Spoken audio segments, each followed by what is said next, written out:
안녕하세요. 시청자 여러분을 위한 건강 솔루션 TV닥터 처방전입니다. 오늘의 건강 주제는 급성 심근경색입니다. 요즘처럼 일교차가 있는 이 환절기에 더욱 주의해야 할 질병으로 알고 있는데요. 오늘은 심장내과 전문의 김형준 선생님 모시고 자세하게 알아보겠습니다. 어서 오세요. 네, 안녕하세요. 심장내과 전문의 김형준입니다. 반갑습니다.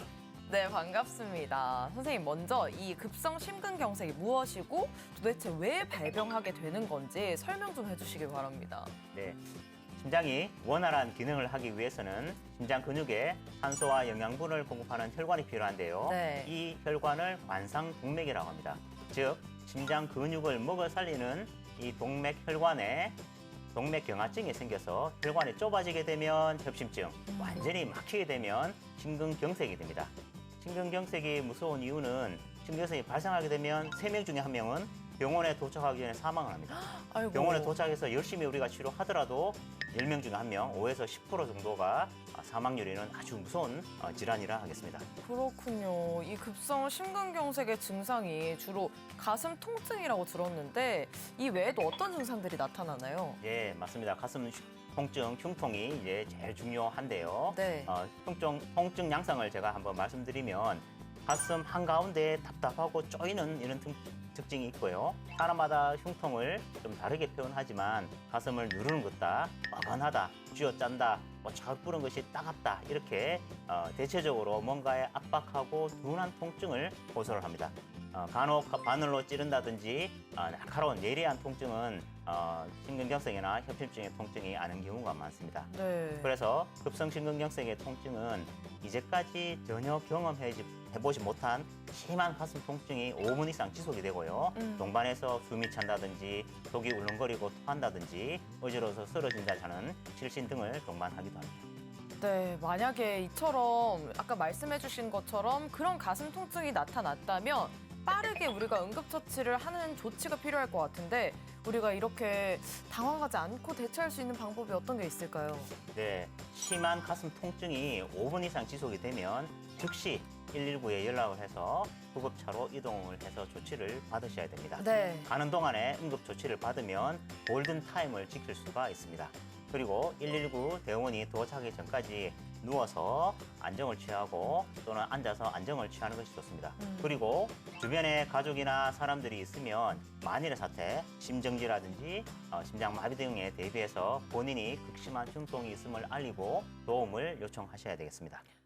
여러분, 먼저 119에 신고를 해주시고요. 구급차가 도착하기 전까지는 누워있거나 앉아서 마음을 편하게 가져주시길 바랍니다. 자, 그렇다면 선생님, 이 급성 심근경색이 의심돼서 병원에 간다면 우리가 어떻게 진단을 받게 되는 건가요? 네, 진단에 있어서 무엇보다도 제일 중요한 부분은 환자의 증상입니다. 흉통 같은 이런 증상이 중요하겠고요. 환자의 병력 청취를 통해서 질환의 유무를 대부분 의심할 수 있습니다. 그리고 심전도라든지 혈액검사, 심장 초음파 검사로 응급실에서 대부분 진단할 수 있습니다.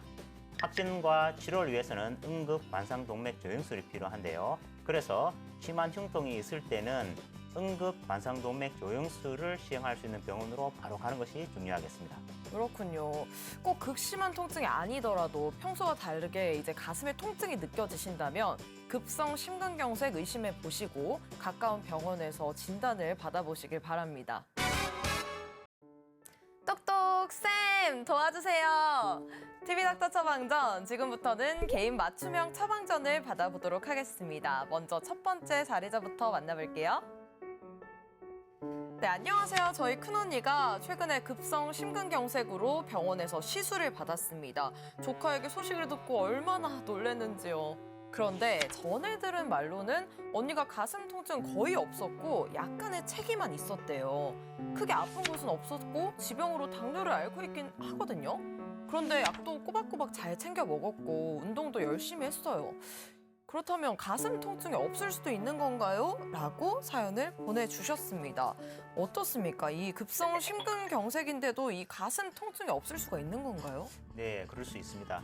한 10%, 10명 중에 1명 미만에서는 가슴 통증 없이 그냥 흉부 불편과 그냥 답답하다 또는 심하게 체었다, 얹혔다 이렇게 위장관 증상으로 호소하는 경우가 있습니다. 사연자도 그런 경우와 같은 그런 경우인 것 같습니다.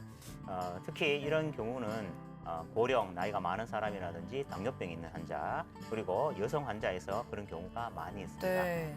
구체적으로 좀 부연해서 설명드리면 나이가 들게 되면 동맥이 경화가 일어나게 되고 혈액 흐름이 저하될 수 있으므로 고령자에서는 심근경색의 위험이 더 높아집니다.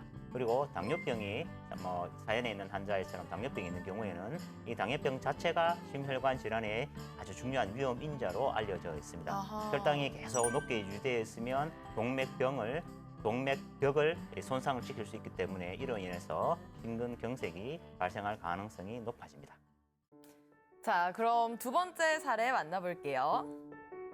최근에 스탠스 시술을 받은 63세 남성입니다. 저희 아버지도 큰아버지도 심근경색이 있으셨는데 저도 역시나 피해갈 수가 없었네요. 다행히도 위험한 상황이 발생하기 전에 치료를 받을 수 있어서 지금은 시술 받은 지 2주일 정도 지났는데요. 다음 주에 친구와 등산 약속이 있는데 갈 수 있을까 걱정입니다. 아내도 아직은 안 돼라고 했는데 역시나 미뤄야겠죠. 언제 저는 일상생활로 복귀하면 좋을까요? 라고 사연을 보내주셨습니다. 이렇게 사연자들이 받은 시술이 어떤 것이고 또 언제부터 일상생활로 복귀할 수 있는지 가장 궁금해하실 것 같아요. 네. 급성 심근경색의 치료는 막힌 혈관을 뚫어주는 재관류 치료가 필요한데요. 이를 관상동맥 중재 수술이라고 합니다. 막혀 있거나 좁아진 관상동맥을 풍선을 이용해서 넓히거나 스텐트를 이용해서, 스텐트는 금속 극물망이거든요. 네. 스텐트를 이용해서 그를 삽입해서 혈류를 개선시키는 것입니다. 그리고 그 이후에는 약물을 처방을 해서 혈류의 흐름을 더욱더 원활하게 만들어줍니다. 재발 방지를 위해서 추가적으로 약물 치료와 함께 생활 습관 개선 노력이 필요합니다. 각 개인마다 심장 손상 정도에 따라서 차이는 있지만 대개 치료 후 한 달까지는 푹 쉬도록 우리가 권유드립니다. 운동을 할 때는 주로 걷기라든지 아주 가벼운 운동 정도만 하시고 생활 습관 개선, 식이 이런 데에 집중을 하셔야 됩니다. 그리고 한 달 정도 지난 이후에는 지속적으로 생활 습관 개선 노력과 함께 저강도, 중강도 운동을 하는데요. 저강도 운동이라고 하는 것은 좀 땀이 날 정도로 옆에 사람하고 이야기할 정도의 강도로 운동을 하는 것을 이야기합니다. 관상동맥 중재술을 받으셨다면 몸에 무리가 가지 않는 운동으로 몸을 조금씩 풀어주시는 게 좋겠습니다. 등산이나 달리기 등의 운동은 조금만 더 참아주세요. TV닥터 처방전 계속해서 급성 심근경색에 대해 알아보고 있습니다. 막힌 혈관을 뚫어주는 시술 이외에도 어떤 시술을 하게 되나요? 시술을 우리가 할 수 없는 경우에는 어떻게 되는 건가요? 네. 혈관 병변 부위가 너무 광범위하거나 너무 심해서 시술을 할 수 없는 경우가 있습니다. 이런 경우에는 외과적 치료로 관상동맥 우회로 수술을 시행하게 됩니다. 관상동맥 우회로 수술이라는 것은 다리에서 떼어낸 정맥이라든지 흉부 내에 있는 동맥을 이용해서 막힌 병변, 관상동맥을 대신해서 대동맥에서 병변을 우회해서 혈관을 붙여줘서 새로운 길을 만드는 것이 관상동맥 우회로 수술입니다. 이렇듯 환자의 상태에 따라서 급성 심근경색도 치료가 달라질 수 있습니다. 그렇군요. 날씨가 추워지고 또 실내외 온도차가 큰 겨울이 오면 더욱 주의해야 할 이 심장 혈관 질환. 일상생활에서의 생활 습관 개선이 있어야지 이 급성 심근경색을 예방할 수 있을 것 같은데 어떤가요? 네, 맞습니다. 급성 심근경색을 포함해서 심장혈관 질환의 예방책에 대해서 말씀드리겠습니다. 심장혈관 질환은 흡연과 고혈압, 고지혈증, 당뇨, 비만 같은 위험 인자가 있는 경우에 발생 빈도가 높아서 이들의 발생을 줄이는 것이 매우 중요합니다. 금연과 절주를 하십시오. 싱겁게 드시고 과식을 피해야 하며 육류보다는 생선, 채소 위주의 식이를 하십시오. 그리고 심박동수가 100회 이상 올라가는 땀이 나는 유산소 운동을 적어도 주 3회 이상 하는 것을 권합니다. 그리고 이미 고혈압이라든지 당뇨, 고지혈증이 있는 경우에는 정기적으로 진료를 하시고 약도 잘 드시고 약물 치료를 계속 꾸준히 잘해서 관리를 하는 것이 중요하겠습니다. 네, 급성 심근경색과 관련해 꼭 기억해야 할 처방전 정리해 드립니다.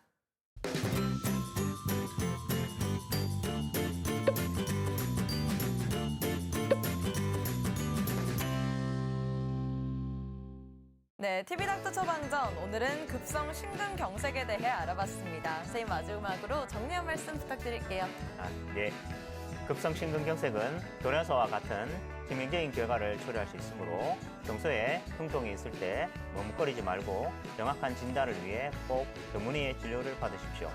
환자마다 호소하는 증상이 달라 정확히 병위를 내리기 어렵지만 목 아래에서 배꼽 사이 부위에 참기 어려운 통증이 10분 이상 지속될 경우 지체하지 말고 빨리 병원을 찾는 것이 좋습니다.